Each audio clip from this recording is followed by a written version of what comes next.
Oatmeal cake তৈরির একটি recipe অনুযায়ী 2 কাপ ময়দা লাগে প্রতি 3 কাপ ওটমিল তৈরি করতে।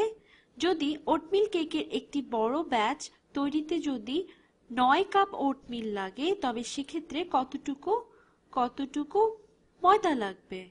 রেসিপি বলছে রেসিপি অনুযায়ী 2 কাপ ময়দা লাগে। আমি এটা লিখছি 2 কাপ ময়দা। 2 কাপ ময়দা লাগে 3 কাপ ওটমিলের জন্য, প্রতি 3 কাপ ওটমিলের জন্য 3 কাপ ওটমিলের জন্য। এখন আমাদের বের করতে হবে একটি বড় ব্যাচ তৈরিতে যেখানে 9 কাপ ওটমিল লাগে সেখানে কতটুকু ময়দা লাগবে। এটি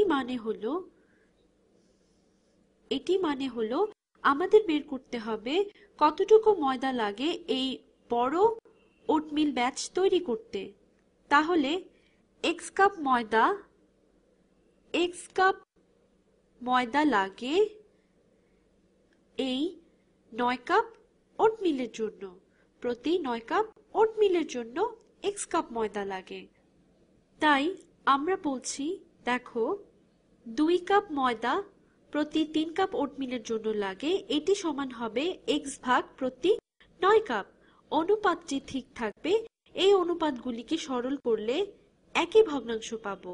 এটা করার সবচেয়ে সহজ উপায় হলো আমরা এই কাপ ময়দা এবং কাপ ওটমিল বাদ দিয়ে চিন্তা করি এবং আমরা এটিকে একটি সহজ অনুপাতে সমস্যা হিসেবে দেখাতে পারি। সেটি হলো 2/3 সমান x ভাগ 9।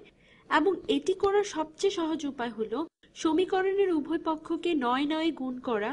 গুণ করার কারণ হলো ডান পক্ষে 9 আর 9 কাটাকাটি যাবার জন্য। তুমি এটাকে এভাবেও দেখতে পারো, সমীকরণের উভয় দিককে 9/1 দিয়ে গুণ করা।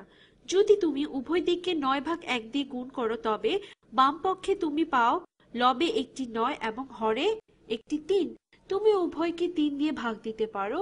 9/3 সমান 3 আর 3/3 সমান 1। তাহলে বাম পক্ষে হবে 3 গুণ 2 হলো 6 আর নিচে থাকে 1।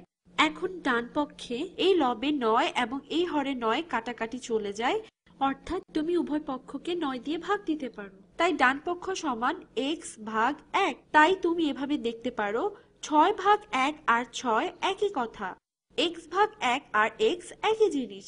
এখন আমরা পাচ্ছি x সমান 6। এভাবে আমরা বের করলাম যদি রেসিপি অনুযায়ী 2 কাপ ময়দা 3 কাপ ওটমিল তৈরিতে লাগে তবে আমাদের 6 কাপ ময়দা 9 কাপ ওটমিল তৈরিতে লাগবে। আমরা তাহলে বের করলাম x সমান হলো 6।